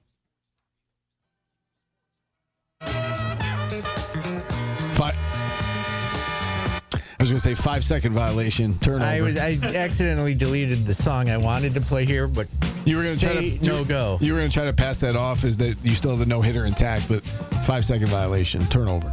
Pitch clock. It's a strike. Today's business brought to you by who? Superior Plus Propane. By the way, I did like that. For the very tiny amount of the song you played, I was a fan. Okay. I don't remember what it's called now. BK Biddy's in the lounge. It sounded good. You guys touched on it earlier during a break, but Coach Jack's comments that she said following the loss to Yukon along the lines of, for us to continue to come to Connecticut year after year after year, to me, is a personal attack. After being in this business for 37 years, and to have to come and be in this bracket every year is unacceptable. It's wrong. I agree and disagree with her on both sides. I agree in the fact that it seems no matter what Syracuse does, they're the 8 or the 9, they're going to play Yukon. Yes? Do we have the sound? Do you want to play it? Yeah. All right, play it then. For us to do what we've done, to continuously have to come to Yukon, and every single school that I go to, from Buffalo to is unfair to the young people. I don't know what it is. Somebody said, is there something that they might have against me? If that's the case, then we need to communicate about that. But for us to be what we've done in our body of work, to have to come and play the best team in the country. I mean, Gino has this thing going, and he is, I love what he's done, but I thought, deserved a little more respect after being in this business for 37 years, and to have to come and be in this particular bracket every freaking year is unacceptable. It's wrong. It's somebody, and if you're on the committee and you've been around for more than a year or 2 or 5 to 10 or 15 years, you understand what that looks like. I've been on those committees to see how it's done, how you can put people on different lines, put us on a 10 line, whatever. But for us to continue to come to Connecticut year after year after year is, to me, it's a personal attack. Yeah. So I get it. I just think if you don't want to be that 8 or 9 seed, you got to win a couple more games, honestly. But I also see her point in that no matter what they do, they seem to be I don't think it's personal, but I also see her point where I would rather be the 10 seed in a different region. Yeah. Right. It came up, even a month before Selection Sunday. We had Tim in here, and we were talking about the way that it was projecting out, and we said, they really have to get off of that line and try to be a 6 or a 7 seed so that they can avoid the 8-9 game and go into Stores, Connecticut. And it just seemed like when they fell into that line, it makes it convenient for the committee to plug them into 8-9 and then to send them out to Stores. And this is the way that the women's tournament has done it for years, is that they try to do it for travel. They try to do it with geography. They try to do it so that, fans could travel and all that good stuff. And it's just unfortunate for the SU women and all the other teams in this region and in the Northeast that the best team, the best program of all time, the biggest dynasty the sport has ever seen is just down the road there in Stores, Connecticut. So I feel her pain. I know that is the rebuttal, right? The easy rebuttal is, well, just don't be an 8-9, be better. Instead of being worse and being a 10, just say you can control being better, right? Yeah. And so that, I think that's part of it, and I know they're trying to get better. It's just hard to build momentum as a program when you keep maxing out at this spot, right? It's hard to pull a surprise. It's hard to go on a run. It's hard to make a name for yourself beyond just, like, they've done a great job in round 1 games. I think they're 8-1 in the last 10 years. They don't in the lose first round. They've been great, and then they run into this buzzsaw in the second round, and it's kind of like you throw up your hands, and what are you going to do? I don't think anybody would have beaten Yukon last night. No. And I'm not sure anybody's going to. Yukon, I looked this up last night. Yukon has played 1 game decided by single digits this year. It came back in November against Michigan. Outside of that, their closest game was 13 points. They have 1 game decided by single digits. They have 30 games decided by 30 or more points this year. 30 games. No one has touched them. Michigan came close. Is that fun? It must be. I mean, people keep going there. The top talent keeps going there. I forget her name. It's somebody Quinones, who they brought off the bench last night. Tim spent basically the whole game. We'd go to break, and Tim would be like, this sucks, but at the same time, it's so much fun watching them. And then this girl comes off the bench who is arguably better than anybody we have on our team. And she's taking people off the dribble 85 feet, finishing at the rim, hitting step-back threes. It's just what they do. It's what Gino does. There's something to his genius that keeps players going. Slew says they're getting paid. Yeah, they are. But even before they were getting paid, they were still going there. Right. There are players who used to talk about how they say it was an honor to get killed by Maya Moore. Yeah. Or it was an honor to lose to Breanna Stewart. I just pulled up her player profile as you were talking. She's averaging 10.5 points per game off the bench. Off the bench. Blanca Quinones. I believe, I think I'm saying that right. So that gives you an idea that, again, they're playing in a lot of blowouts, that their bench players are able to come in and score double digits. But, yes, they can get anybody who they want because that has been the premier program for as long as we can remember. And nobody can touch them right now. And there might be, 5 or 6 teams in the country that are capable of winning a national title right now. And that comes with the growth of the game. And, You think anybody's beating them? No. This year, no. No, I don't think anybody's beating them. LA Orange says, yes, it's fun. It might be fun to be a Yukon fan. I'm saying as a player, like, why would you want to, I get, I think it is because I think no, it's that. I think Breanna Stewart liked winning 4 titles. Yeah, I know, but maybe I would be like, I want to beat that team. I don't want to go beat everybody by 70. Yeah, But it's people spread it out. It's their like Paige Beckers is from Minnesota. Her dream was Yukon. I mean, think about it though, Paulie. Like, if you have put yourself in a position where you are among the top, how many players does Gino recruit every year? Maybe 4. You're among the top 4 players in the country as a high school senior, and Gino Auriemma wants you to come there. It's hard to say no to that. Right? And they don't I'm miss. Different. I'm wired different. I'm wired like a man. I don't know if you know this. I want to compete. But you've put all that time and effort in. I know. You want to be the best of the best. Do you want to playing at UConn? If you succeed at UConn, but I feel like the 7th best player at UConn would probably start at any other school in the country and play that was. I'm going to dial it back here local for a second. That was the way West Genesee lacrosse was when we were kids. They would have bench players that would get Division I scholarships because they played for Mike Masser and they played Division I lacrosse. Yeah. And the game has obviously grown from there, but you can't tell me that that's not an honor and a privilege to be a part of that team or part of that program or part of that legacy or part of that, you win a state title at West Genesee boys lacrosse, like you're part of the legacy, right? So I don't know. It's hard for me to say, well, you shouldn't go there. Go somewhere else and blaze your own path. Like, if you've put yourself in a position to be one of the 4 best players in the country and you get to go to UConn and play for a legend and win titles, I don't know. That's hard to pass up. Paulie and Steve magically stumbling on the Meek Brown theorem. No, going to Duke is different. There is no UConn women's basketball in men's basketball. I said the team I most like describe it to is Gonzaga. You go to Gonzaga, you're not even going to get challenged in conference games. Yeah. You're just going to go out and blow people out. And it's coming around now. I mean, you've got, St. Mary's and Santa Clara. And, they got beat by a team that wasn't St. Mary's, correct. For the first time in Portland State? Yeah, in a billion years. Yeah. That's a good point. I just think if you walk in to that arena and you look up and it's Rebecca Lobo, it's Sue Bird, it's Diana Taurasi, it's Maya Moore, it's Breanna Stewart, you're in women's basketball heaven. And I think to our point where it's money's most important, I think in men's basketball, if you're a female and Gino's recruiting you, I think you take less. They probably have the most. I don't know what their NIL is, but I feel like you would take less money just because it's UConn women's basketball.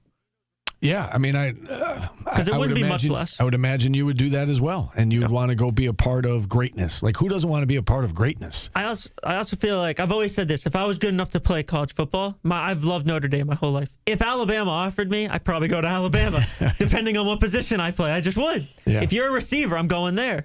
But even then, Alabama hasn't been as dominant. No.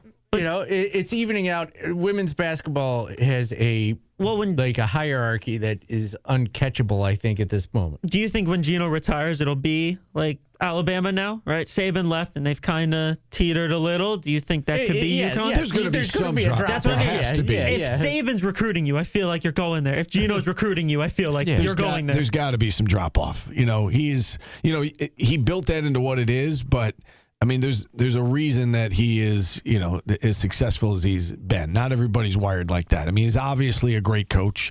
Getting back to Coach Jack's point, I think she wanted to get that point out there nationally. And so mission accomplished, because it was on SportsCenter last night. It was on, it's making the rounds on social media. It's in the national spotlight. So she wanted to be heard. And I think from that aspect, even though that she's been getting a lot of pushback on social media, I think she wanted to be heard, and she was heard. And so mission accomplished with her statement. In terms of moving forward, you hope that they can hang on to Uche Azoje. This brings up the bigger picture of not just women's basketball, but all sports right now in college, that if you're not at the best program, how do you maintain your best players? Like Sienna just got to the NCAA tournament with Gavin Doty.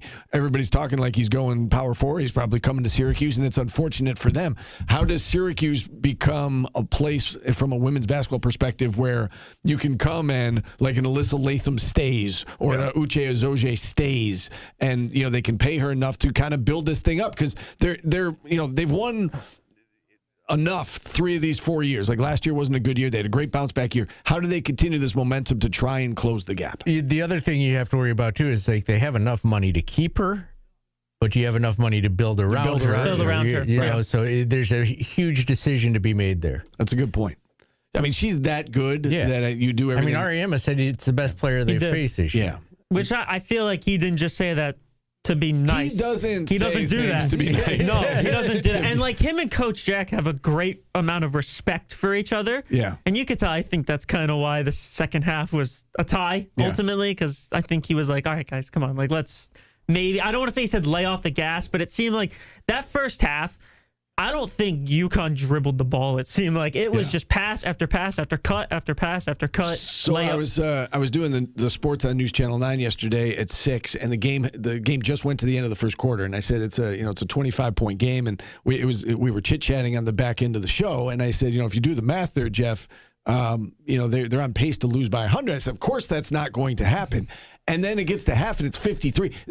I feel like they legitimately, and this is not a knock against Syracuse because I think they could have done that a lot this year. They legitimately could have won by 100 last night. Yeah. Tim said it best when he told me they're doing this to anybody tonight. It just happens we're playing them. Yeah. They could be playing South Carolina. Azzy Fudd was on a different level. I think 34 is her career. Actually, had 26 at half. Yeah. I think she had 7 threes or 6 threes in the game. She finished with 8. Yeah. I mean, they were doing that to anybody last night. But, I mean, I see why Coach Jack is pissed off about it, because what's the point? Well, like I said, and we'll wrap this up and move on, but I think it's hard to build momentum when you keep hitting that plateau. Like you can't get past that. Not too many teams can. And it's unfortunate that it seems like year in and year out, that's the team in their path to build some momentum. How do you get to a Sweet 16? Well, you got to get past UConn. How do you get past UConn? Right? What comes first, the chicken or the egg? So not more important than, now the most important thing, more important than Gerry, more important than women's basketball. Paulie's kicker. How was the TV show bracket yesterday? How was the TV show bracket yesterday? So, of course, my phone has closed. Why would you not bring it with you? He doesn't have the bracket with him. The bracket's out there because I have it on my phone. I have technology, Paulie. Somewhere Jordan's very happy because that's a line from SpongeBob. So Paulie and I are both shaking our heads at you. That's fine. You deserve a good SMH. The Greatest American Hero is currently up on the Tonight Show. Tonight Show's making a comeback. 56 to 44%. And then due to the women's basketball game and me being a part of the K-Rock Fantasy Baseball League draft, I forgot to post the other ones last night. So we're posting those today. The face Paulie is giving me right now. I didn't even notice. Just shut up. The world doesn't need to hear your complete inability to do your job. And you say, I don't care about this show. You're incompetent boob. You ever heard of the 999 challenge, Steve? Please say yes. Sure. 9 beers, 9 hot dogs, and 9 innings. It's now been expanded to more Major League Baseball stadiums across the baseball world. It sounds dangerous, but it's now available at Citi Field, Citizens Bank Park, Coors Field, Dakin Park, Kauffman Stadium, and Oracle Park. Let me ask you this: with the challenge, can you get off to a fast start? Or do you have to have 1 dog and 1 beer in the first, and then 1 dog and 1 beer in the second? No, yeah, that's a 9. That's how it works. You get 1 beer, so 1 one dog. per inning. Yeah. It's not like you can get a head start and then pace yourself the rest of the way. No, It's smaller dogs, by the way. I like to point that out. You see how tiny those are? Yeah. The beers are little too. Yeah, it doesn't seem honestly that hard. By the way they've proportioned this. Yeah, it's like a flight. It's like a beer flight and a hot dog sampler. Would you do that, Steve? You think you pull that off? Yeah. You don't like hot dogs. Oh, man, I don't like hot dogs. That would be hard. What do you like then at a baseball? Chicken tenders? Nah, I mean... Well, yeah, what do you eat at a baseball game if you don't eat hot dogs? I mean, I do like peanuts, like the actual peanuts. I do like peanuts. Cracker Jack, I like Cracker Jack. All right, 9 Cracker Jacks, 9 beers. I would eat nachos. Like my daughter loves nachos. I would like. You eat the pump cheese? I don't dip the cheese, but I'll just eat the. That's just chips. You're just eating chips. How do you order? Because it's on the side. And she'll get it. Like nachos hold the cheese. She'll have the cheese, and then I'll have like a couple of the chips. I don't know. I like how you said that she understands. I put her through this. My family gets me. My kids get me. They make fun of me, but they get me. OV splits. Yeah, that's basically what the beers are. Paulie, keep this up and you will be dealing with me. I do not appreciate horrible bosses. I worked hard and respect my guys. Okay. Cool. Do you think I was serious right then? We're doing TV theme songs. You think I'm really mad that he didn't put up Guys, the greatest American hero? All right, I mean, Paul. Imagine if you had one responsibility in your life and it was to put up a TV theme show, and then you went on the air and admitted you skipped it to do a baseball draft. It was important. I got Kyle Schwarber. Could you imagine going to any job and be like, "Oh yeah, I know you asked me to stock the shelf last night, but I had a baseball draft." Yeah, that'd go over well. At least he's honest. It was key. It was an important time. At least he's honest. Just don't say anything. I'm not paying attention to that crap. Yeah, you could have been like, "This is the closest match right now. It's 56 to 44." Watching him be that would have been. It's funny. I mean, I didn't even get on you for having the seeds backwards. It's better radio. Yeah. Saying what I said there. If your producer's a dope, it's way better radio. Ask Jordan. Come on. Go easy on him. Go easy on him. He was honest. Go easy on him. Yeah. He didn't do his job. I got Cattell Marte. It wasn't anything important. It was Congratulations. It was the bracket. It was the TV show bracket. All my pitchers have had Tommy John, so I'm not pleased about that. It's not a good sign. No. All right. Change of plans with Demetrius Nichols. I know we've been promoting him throughout the show. Hostile work environment. He will not be able to join us today, unfortunately. He's coaching right now and said there was an emergency on the court, so we hope everything's okay. But he will not be able to join us. So we'll take a timeout. Phone lines open. I got one more thing. I would light him up, but not in public. Well, you don't have a radio show where it's gold. It's gold to make your dopey employees sound. You guys make fun of me every day for not doing my job. Commercials, idiot. How many times do you see that in the chat? Isn't that basically the exact same thing? I'd say it 12, 15 every day. Yeah. It's fun to get on you, though. I guess it's fun to It's get on fun to Paul, say too. that. It's fun to get on people. It is. It is. It's a good part of life. Yeah. It's a good. That's how you know we all get along. Have I gotten mad at you ever, Paul? No. Really? Real? I've never really seen you get mad at anybody, honestly. I've gotten mad at Jordan a couple times. Yeah, I haven't got you bust your butt. He does. He's always working. He's a good kid. Not the smartest person I've ever met. Isn't it just my job? But he's a good kid. He is a good kid. Good job, Paul. Well Thank done. you. We love having you here. All right. As I said, no Demetrius Nichols. Phone lines Have you ever open. seen me get Oh, mad my at an God. employee? Just keep jumping in. Have you ever seen me get mad at an employee? He's about to get real mad. I'm getting mad. You yes. get mad easy. I see. Do you ever see me get mad at an employee? Yes. Yes. Okay, we'll talk about it during the break. Send us to break. All right. Do your job. I've been trying for like the last 5 minutes. Back after this on ESPN Radio. Who did you see me get mad at? What? Who'd you see me get mad at? You know Steve's had it when he throws the mic that way. Oh, it's great. One time you got mad at Jordan. There was one time that I remember. And there was another time you got mad at somebody in there, but I don't know who you were mad at, but you were like yelling in here, venting, and then you were like, I'll be right back. And then you went back in there and you talked to somebody. But I don't know who. You know who I used to get really mad at was Daniel Baldwin. Him and I would go at it. Being his boss is a nightmare. No, I don't think I've ever.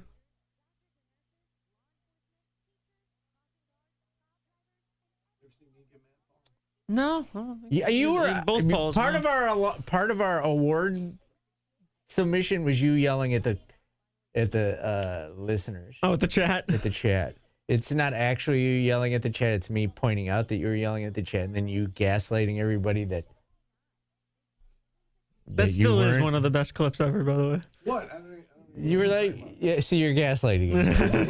you were like yelling at somebody, and you're like, I wasn't yelling. Your face is all fucking red. You were. That's probably the only time I've ever seen you get mad. It was Philly's Most Wanted. You fucking were losing your goddamn mind. I saw someone walking on those tracks during the break, and now the train has come. I wonder. They made it off the bridge. All right.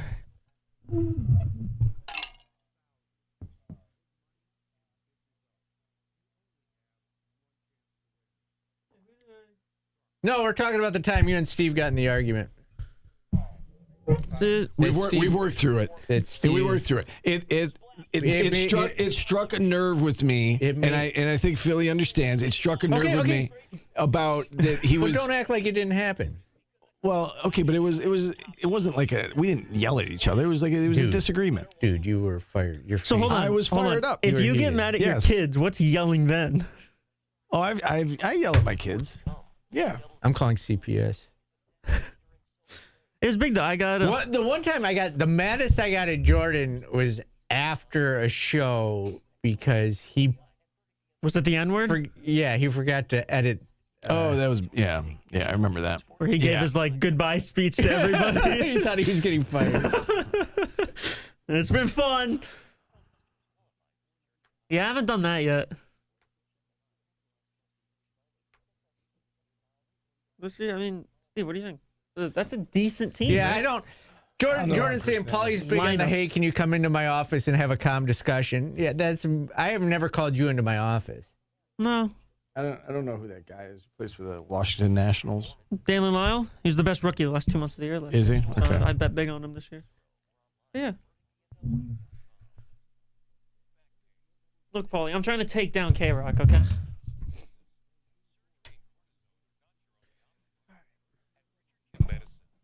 Yeah, we're good, Philly. It was one disagreement. Biggest news in Syracuse basketball. I can't keep it up here, and Paulie can't book a full show. What more do you want us to talk about it? Like, do you not know Jerry's the coach? We've had 2 former players on. One had to cancel because of an emergency. Wait, what was the question? Someone's bitching that we didn't book a full show. I guarantee you we'll probably have Jerry on before anybody else. How's that? Son of a bitch.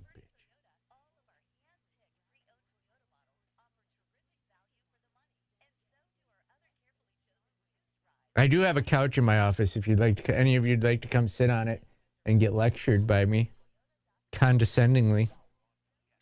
I'm having déjà vu right now. With what? Like about what? What's happening? About what? You can't have déjà vu unless it's what's happening right now. No, but what's happening about this that you're having déjà vu? This situation. What are you asking me? This situation's giving me déjà vu. Like today, like hiring of a coach. Like what's the déjà vu part? This song does not contain explicit lyrics, but the thought is erotic. Oh, baby. I saved this one for now so we wouldn't have a guest. You just said the weirdest thing to me. I said I was having deja vu, and you asked me what? I said, what part of this is deja vu? Like the whole situation's deja vu. What situation are you talking about? I just said I'm having deja vu right now, and so what was going on was the deja vu. But I wasn't paying attention to what was going on. I didn't know what the whole day. We're doing a show. A whole day of deja vu? That'd be bonkers. I'm saying like it could be the show just itself. Just what we were doing right then gave me deja vu. And what were we doing? That's what I'm asking you. We were discussing you being mad and stuff. Oh, okay. The discussion we were having. Gotcha. Okay. The whole day of deja vu. That's the answer to the question. A whole day of deja vu would be Could you imagine 24 hours? You would go crazy. You would probably jump off a bridge if you were having 24 hours of deja vu. Let's go to the phone lines and go to Scooter. Scooter, what's up? Yeah, Steve, you choked on a pork chop and I worked for 2 weeks. How do you not choke on nacho chips? They're worse. Yeah, so I didn't choke on the pork chop. I bit my tongue very badly, very badly. Because he eats like a werewolf. So no, it was not a choking. It was a biting. Oh, okay. Because that's a nacho chips are the worst. I mean, it's just. Yeah, even the small ones, it might go down a windpipe wrong or something. But I was just interested. Take Syracuse out of the equation, okay? Just take them out. That was fun watching Connecticut the way they played, because that used to be the way everybody played. And Paulie, you've mentioned this, where it's sometimes in men's basketball, it's almost like 5 one-on-ones. There's the passing. Is a dead art now in men's basketball. Everything's stationary. You station the guy in the corner, you station the guy at the top of the key, and basically it's just a shooting gallery. And even fast breaks, looks like teams don't know what to do. I know you're watching the Kansas St. John's game. St. John's had a 2-0 fast break and didn't score. It was the craziest thing that the guy dribbles it off his knee, the guy picks it up, and misses the layup, and there's nobody back there for Kansas. And so that's the way it used to be played. And if you go back and look at Syracuse under Boeheim, the first 4 or 5 years, that was the scores of games. But Syracuse was up and down. They pressed for the whole game, and that's how teams did play. And that's why, this is about the 30-second shot clock and the three-pointers. And look at the scores back then. And so that was actually fun to watch the style of play. I mean, and if you want to go to the other brackets, do you want to play LSU? I mean, LSU beat Texas Tech 107-47. Iowa, up until Caton Clark was clobbering teams. And West Coast, I know it was big out there, but how'd you like to be when UCLA was dominant with John Wooden? You talked about players going there. They had a guy named Swin Nader that even started a game under Bill Walton, was actually drafted in the first round in the NBA. I mean, that's how you did it. I mean, you stockpiled players. But that was fun to watch, the style. I thoroughly enjoyed the passing and the cutting and the mid-range shot. I mean, they hit a lot of mid-range shots that nobody hits anymore in men's.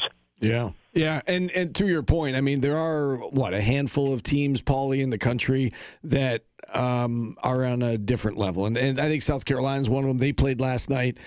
They were up 30 at halftime on USC. They won by 40, 101-61. Same type of thing. They could have named the score last night. So, there are a handful of teams. I would say Yukon is in a tier all by itself. When he brought up the nachos, I thought he was going to tell us a joke. I was pretty sure he was going to tell us a joke.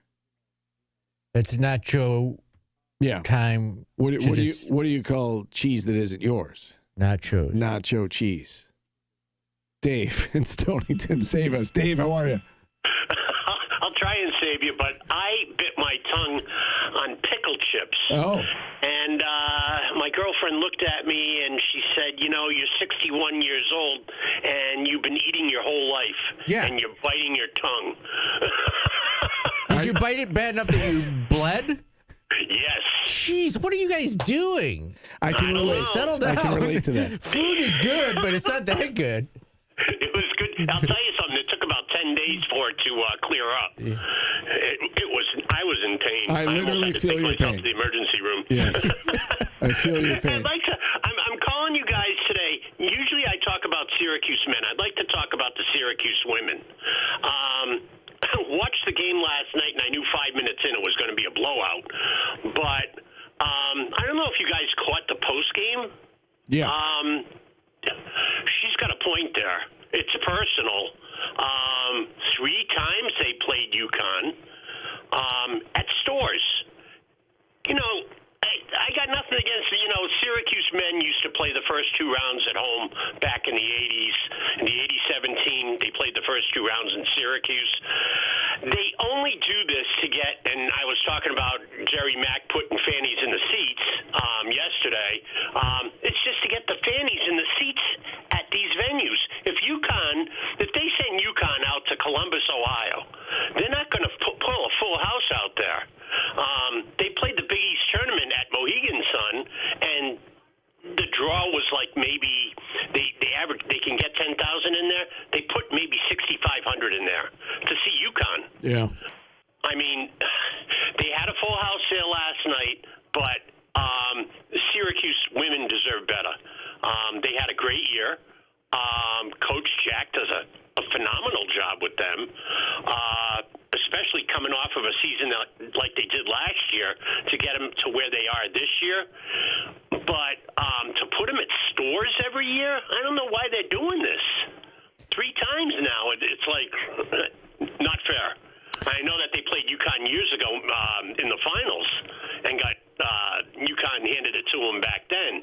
But when Coach Hillman was there, but why do that to them? Yeah, well, and we appreciate the call, David. I mean, they do it, and you touched on at the beginning of your call. They do it for putting fans in seats, cutting down on travel costs for the teams coming in, make it geographically attractive to fans from, those other schools. And it's just unfortunate that UConn right now is just so much better than everybody else. And Syracuse has been an 8-9. I don't think there's been an argument with that, right? That they should have been a better seed or a worse seed. Would you be willing to take the 10 seed in order to get out of UConn? Yeah, I think you would, because you want to build some momentum. You want to, give yourself a fighter's chance to get to a Sweet 16. Hard to do that when you run into that buzzsaw. Michael and Manly is up next. Michael, what's going on? Hey, what's up, guys? How you doing? Good. All right, so I just want to comment on kind of how I see the basketball seasons from next year. I was a little disturbed by the fact that anybody who dissented originally against staying in family is now called almost like a traitor, and it's almost like a fascism is coming to SU sports a little bit. I just want you to comment on that. You were talking about West Jenny being under Masser and it being like a machine back in the day. I just pray to God that doesn't happen with SU, because as good as West Jenny was, it was a tyrannical system, and you know that, Steve. I don't think I'm following the point there. West Jenny was a power because that was like the only place that I'm not kidding. I mean, it would take listen. I will say this: I happen to know Mike Masser personally. He is a great man and a great coach, and yes, he had a certain style of doing things. He was he's old school, as they say, but it certainly worked. And I tell you, the kids that he coached that are now grown men, to this day, they will run through a brick wall for that man. So I will say that on the topic of Mike Masser. Let's take a timeout. We'll wrap things up next on ESPN Radio.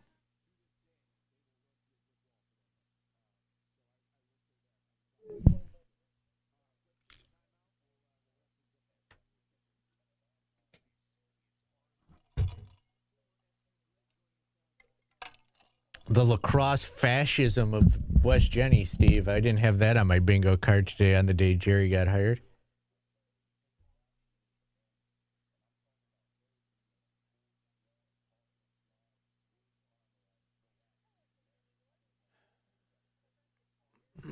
We didn't even have lacrosse at West Hill when I went there. That was fascist.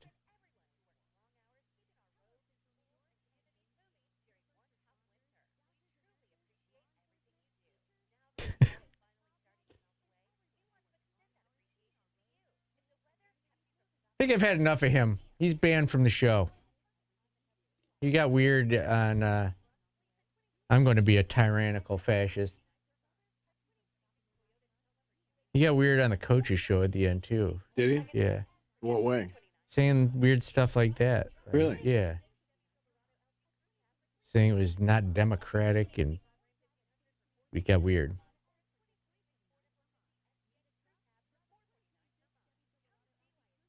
I don't want politics on my show.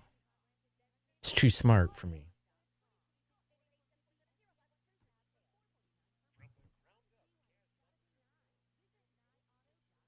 Oh, I don't have the... Oh, no. Oh, no. Allow me to do my job. I almost pulled a Paul. Can we call it pulling a Paul? Sure. If I forget to do something? I almost pulled a Paul. What? I forgot to get the song artist. Today is March 24th, so tomorrow is the 25th, right? Is my math good? How that works normally? Oh, man. Fascism. I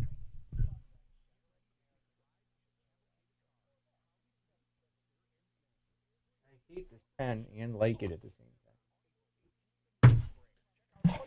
You want to go to the restroom now so we can hit the ground running with Orange Nation overtime right after the show? Quit bossing me around. I don't get paid for that damn show. I'll pee when I want to. It's my job. And I was not bossing you around. It was just a suggestion. Like you can fire you, right? I know. He can fire me. Not from that job. He could fire me from that job. It was just a suggestion. I'm busy right now. I think you hope you get fired from that job. I would love it. I could use a good fire. Paulie might give you a raise if you fire. That might be my job. only job pretty soon. So Why did you say that? I don't know. Someday. It's hard to get fired from a job you don't get paid for.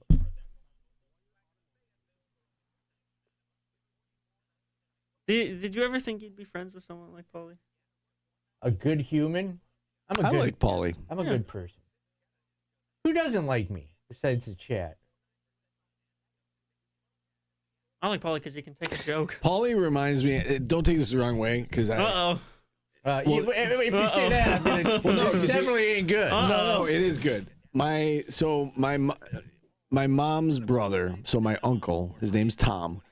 You remind me of him, and he's my favorite uncle. So I'm your favorite uncle. I knew you were also. gonna say you were gonna take that part of it and like make fun of it, but he's one of my favorite people. So you remind me of him. Your sense of humor, some of your mannerisms.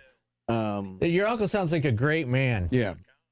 So Tom scratches his butt just while walking around. Call me Uncle Paul. Uncle Paulie. See, Uncle I knew Paulie, I knew you were gonna say we got something a new like that. name. It's scrolled. We have a new name. Say it. Say it, Uncle Paul. Say my name.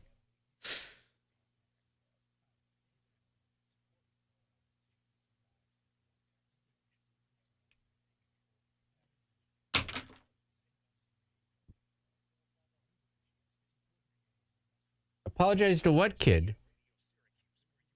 The moron that's sitting across. I love how chat really thinks that you're just being serious. No, my uncle is not 56, and he does have children.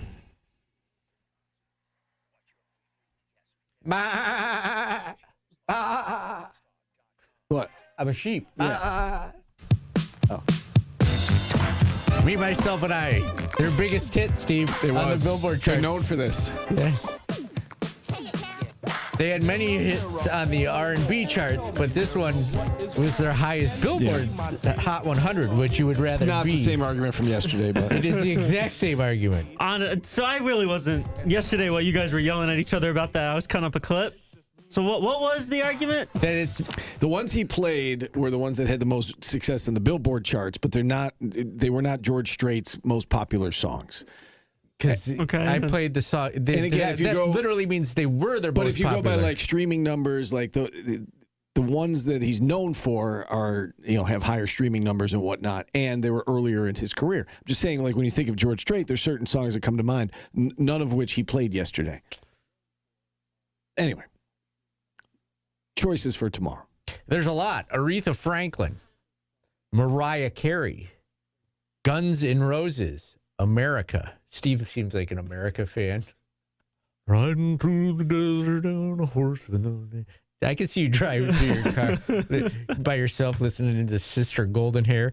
Elton John, the Foo Fighters, and In Excess. You like Tin Man? In Excess, Foo Fighters, Elton John, America, GNR, Mariah Carey, Aretha Franklin. Paul, go. Guns N' Roses. Mariah. I'm going Foo Fighters. Next one, I'm going to give it to the YouTube chat. Next one in the YouTube chat between GNR, Foo Fighters, and Mariah Carey wins. So one of you guys pick one of those three. We've never done this before. I'm turning heel. I just chair-shotted our Q Sports Talk Twitch chat. One of you do it. You got 3 seconds. They're not saying anything. Not you, Jordan. Well, he's technically in the YouTube chat. No, not Jordan. GNR wins. There we go. Craig Hare. So there you go. GNR will be artist of the day tomorrow. I'm a man of the people. I pick who the people want. I want to see how the Twitch chat's reacting to that. So, all right, we got to run. We got to. Is Tim back tonight? Tim on at 5 o'clock tonight? It's on the schedule. Yes, it is. Yes, it tune is. into Tim at 5 o'clock. We've got the Orange Nation TV show, 7 to 7:30 on News Channel 9. We're going to catch up with Trevor Cooney tonight. Maybe we'll play back some of his comments. Oh, where'd you get his number? I got it for you. So thank you. You're welcome. I tried for the show. He couldn't do between 12 and 2, so full disclosure. Okay, so can we use that tomorrow? As soon as he could do was 5:30. So we'll get some sound and we can cut that up for tomorrow. Good. So we got to go. For Paulie, for Paul, I'm Steve. Enjoy the rest of the day, everybody. We'll see you tomorrow.